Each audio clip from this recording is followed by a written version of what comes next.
Emily caught sight of it, while we were at a restaurant bar, hashing out travel plans with another woman. Oh, I could see the realization dawning on her face. Yet even when confronted with evidence of his infidelity, my husband Donald refused to drop his defiant demeanor. In an instant, the foundation we'd meticulously built over 15 years crumbled. In this modern era, I found myself relegated to the role of a full-time homemaker, residing with his parents just as we had done year after year. Sacrificing the job I cherished at a publishing company where I once found fulfillment, I now spent my days shuttling between hospital visits with my parents and orchestrating meals to fit everyone's schedules. My existence mirrored that of a glorified housemaid, devoid of personal time. The only sanctuary I could claim was within the confines of our bedroom. Despite the spaciousness of our abode, I felt suffocated by the demands of this life. Yet I had chosen it willingly, driven by the desire to be by my husband's side. The thought of leaving never once crossed my mind. So when my adulterous husband nonchalantly suggested divorce, I found myself speechless, more dumbfounded than enraged. This is the tale of Sophie Johnson, turning 40 this year, bidding adieu to the husband with whom she'd shared 15 years, and embarking on a journey to rebuild her life from scratch. It all commenced 2 months prior, on the 25th, a date earmarked as payday for him, toiling away at an electronics manufacturer. Typically, his earnings would find their way into our joint account from which I managed our monthly expenses, doling out an allowance to him. However, on that fateful day, his salary failed to materialize in our shared coffers. I brushed it off initially, attributing the anomaly to a mere glitch. Yet, upon his return home that evening, I broached the subject with him, only to discover that he had redirected his earnings to a personal account. But what about our bills? I implored, bewildered by this sudden deviation from our established routine. He shrugged off my concerns with casual indifference, assuring me that he would cover whatever expenses arose. His back turned to me, he proceeded to undress, a tangible barrier erected between us. Questions swirled within my mind. Why the secrecy? Why the sudden distrust? In our decade and a half together, we had never encountered such a breach of transparency. We had diligently saved in our joint account, rendering any delays inconsequential. Yet here we were, grappling with a rift born of financial autonomy. As I attempted to reconcile his actions with our shared history, he lashed out, his words dripping with disdain. "It's my hard-earned money," he spat, dismissing my concerns as unwarranted reproach. In the ensuing weeks, our discord intensified. His nocturnal absences grew more frequent, his excuses increasingly flimsy. The harmony we once enjoyed dissolved into acrimony, leaving me to ponder where it all went awry. As the days stretched into weeks, I found myself shouldering the blame, questioning my own inadequacies. How had a seemingly innocuous incident spiraled into such profound estrangement? Then, one day, it all came crashing down. I received a message from Emily, a former colleague from my publishing days, proposing lunch, a welcome invitation amidst our busy lives. Though we don't connect as frequently as we once did, we make it a point to catch up at least once or twice a year.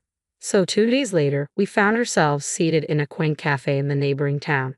Our conversation drifted to the recent transition of my in-laws into a care facility, a topic that weighed heavily on my mind. Emily listened attentively as I recounted the adjustments and challenges of this new phase in my life.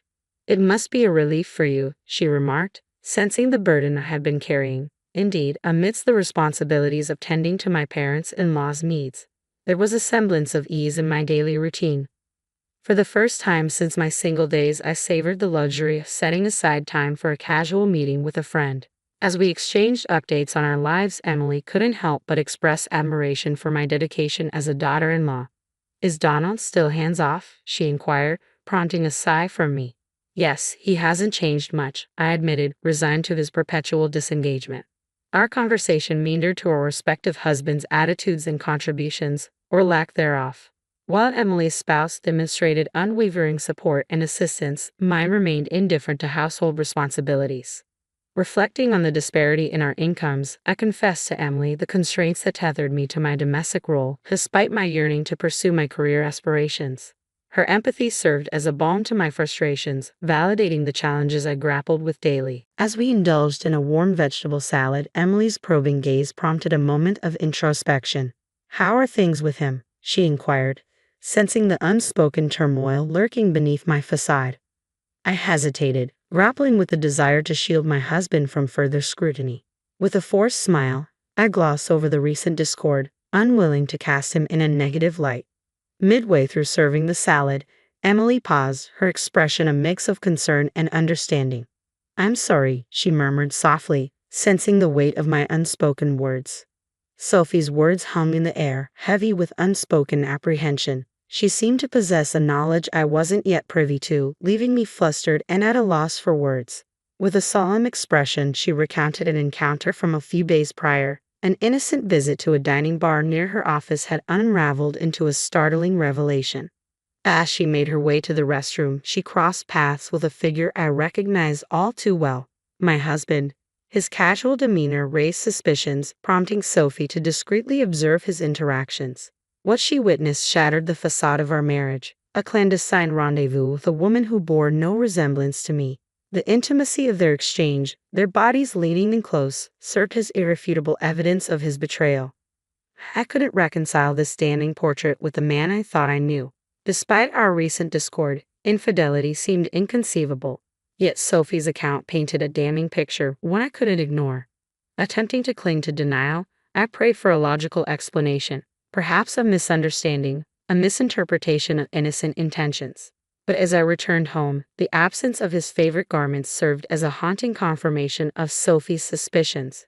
His once beloved shirts, meticulously cared for and prominently displayed, were conspicuously absent, leaving behind a void I couldn't ignore. With a heavy heart, I confronted him, grasping at straws in a desperate bid for reassurance. His response was measured, his gaze fixed on the flickering screen before him, betraying no hint of guilt or remorse. As I stood before him, grappling with the harsh reality of his deceit, an email notification pierced the silence. It was from Sophie, a cruel confirmation of her findings. A reservation at a Malibu hotel, complete with a lavish dinner, a stark testament to his infidelity. In that moment, the ground shifted beneath me, the world I knew crumbling into shards of betrayal and shattered trust. Despite the lingering embers of hope, I couldn't deny the truth staring me in the face. My husband's deception, once concealed in the shadows, now laid bare before me, a painful truth I could no longer ignore. As I placed his drink on the table, I posed the question that had been gnawing at me, hoping for some semblance of reassurance. His response, though seemingly innocuous, carried a weight of unease. For the past month, since that fateful payday, his demeanor had grown increasingly distant. Yet now, as I inquired about his missing shirt, he met my gaze head-on, an unusual display of engagement amidst his recent aloofness. My search for the elusive garment yielded no results, leaving me no closer to deciphering his enigmatic response. His nonchalant dismissal only fueled my suspicions, igniting a familiar sense of unease that simmered beneath the surface. "Off for a long weekend, aren't you?"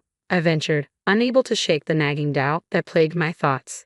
His vague response only deepened my skepticism, casting doubt on the veracity of his words. As memories of Emily's ominous warning resurfaced, the pieces of the troubling puzzle began to coalesce. The mention of Malibu, the allure of a prime-grade steak, all too familiar now, like the echoes of a foretold prophecy. Before I could censor myself, the words spilled from my lips, a culmination of mounting frustration and betrayal. His reaction, a fleeting glimpse of the man I once knew, dissolved into a mask of wariness and resentment. In the ensuing silence, punctuated only by the hum of the computer, I found myself engulfed in a maelstrom of emotions. His accusatory gaze bore into me, a reflection of the simmering tension that lingered between us. Rummaging through our room in a desperate bid for answers, I grappled with the painful realization that some truths were too painful to confront. Despite my efforts, the evidence remained elusive, flipping through my fingers like grains of sand. As his words hung heavy in the air, I couldn't help but wonder what else lay hidden, leaving me grappling with the stark reality unfolding before me. In moments like these, I expected him to stumble over his words, to offer feeble excuses in a futile attempt to salvage what remained of our fractured trust. But instead, his response was callous, his demeanor unyielding as he met my disbelief with defiant silence. "What's the point?" he retorted, his words laced with contempt, leaving me reeling in disbelief. As he hurled accusations my way, I felt the weight of his words like a physical blow, my head throbbing with the strain of it all. And then, with chilling indifference, he uttered those damning words. "I'm okay with getting a divorce." In an instant, the facade of our marriage crumbled, leaving behind a bitter taste of betrayal. From that day forward, he treated me with a cold indifference, his indifference a cruel reminder of the chasm that had formed between us. As he brazenly communicated with his paramour in my presence, I couldn't help but wonder, was this the man I had devoted myself to for the past 15 years? As the long weekend approached, I found myself thrust into a world of deceit and betrayal, bearing witness to his infidelity in silence. Emily, my steadfast confidant, urged me to gather evidence of his transgressions, her fury mirroring my own. Together, we watched as he lavished attention upon his mistress, a vision of youth and ire. With each tender caress, each whispered promise, my heart shattered anew, the realization of his betrayal cutting deeper than I ever thought possible. As Emily captured the damning evidence on film, I couldn't help but wonder, was this the man I had pledged my life to? The truth, once concealed beneath layers of denial, now lay bare before me, leaving me to grapple with the harsh reality of his deceit. I left promptly, my heart heavy with each step as I trailed behind them, capturing their every move with my phone camera. From the moment he picked her up outside her apartment to their leisurely stroll arm in arm along Monterey Bay, I documented their every interaction, each click of the shutter accompanied by a pang of sadness. Despite the ache in my chest, I couldn't bring myself to shed a tear. Instead, I found myself transfixed by the sight of his joyful expression, a stark contrast to the turmoil raging within me. This was my day, a day tainted by betrayal and heartache. As they disappeared into the hotel, I grappled with a flood of emotions. Was this all a waste? Had I squandered 15 years of my life on a lie? If only I had known, if only I had the strength to walk away sooner. But hindsight offered little solace as I faced the harsh reality of my crumbling marriage. In the silence that followed, Emily's voice cut through the turmoil, her sudden energy a stark contrast to my despair. With each call she made, each meticulous arrangement she orchestrated, I felt a glimmer of hope amidst the chaos.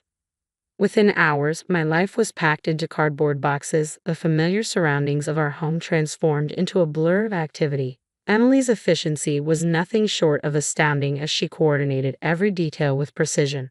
As we settled into her temporary abode, I couldn't help but marvel at her resourcefulness. From arranging legal counsel to overseeing the logistics of our move, she spared no effort in ensuring my well-being. Yet, as the reality of my situation sank in, a sense of unease lingered. The cost of this upheaval, both financial and emotional, weighed heavily on my mind.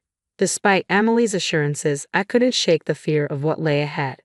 But as I glanced around the half-empty room, a flicker of determination ignited within me. Whatever the cost, whatever the challenges that lay ahead, I was resolved to reclaim my life. With Emily by my side, I took solace in the knowledge that I wasn't facing this journey alone. I made these decisions without consulting him, knowing full well that he would be furious upon his return from his trip. As our relationship continued to deteriorate, I sank into a deep depression, grappling with the weight of my choices. It was then that Emily's reassuring slap on my back jolted me from my despair. Being a homemaker is a respectable job, she reminded me, her words a balm to my wounded spirit. The money you've saved from being frugal is yours, and it's his fault. He promised to transfer the necessary funds after all. Let him foot the bill for your independence. Her words struck a chord within me, stirring a newfound sense of resolve. With one last glance around the house we had shared for 15 years, I felt a surge of determination wash over me. Perhaps I had underestimated my own strength all along. With Emily's unwavering support, I embraced the next chapter of my life with newfound courage. As I left the familiar confines of our home behind, I couldn't help but marvel at the transformation that had taken place within me. On the last day of the long weekend, I made the decision to sever ties with my husband once and for all. With trembling hands, I answered his call, steeling myself for the confrontation that lay ahead. "You said you were okay with a divorce, right?" I stated firmly, refusing to back down in the face of his protests. "Well, I'm divorcing you, and I expect you to cover the costs of my living expenses." His angry retort only fueled my determination as I hung up the phone, cutting off his attempts at reconciliation. It was a moment of liberation, a final act of defiance against years of subjugation. In the months that followed, I navigated the complexities of divorce with Emily's guidance, securing alimony and living expenses to support my newfound independence. Despite the uncertainty that lay ahead, I found solace in the knowledge that I was finally free. With Emily's encouragement, I embraced a new career as a writer, drawing upon my years of experience as a homemaker to share my insights with others. It was a fresh start, a chance to reclaim my identity and forge a path of my own.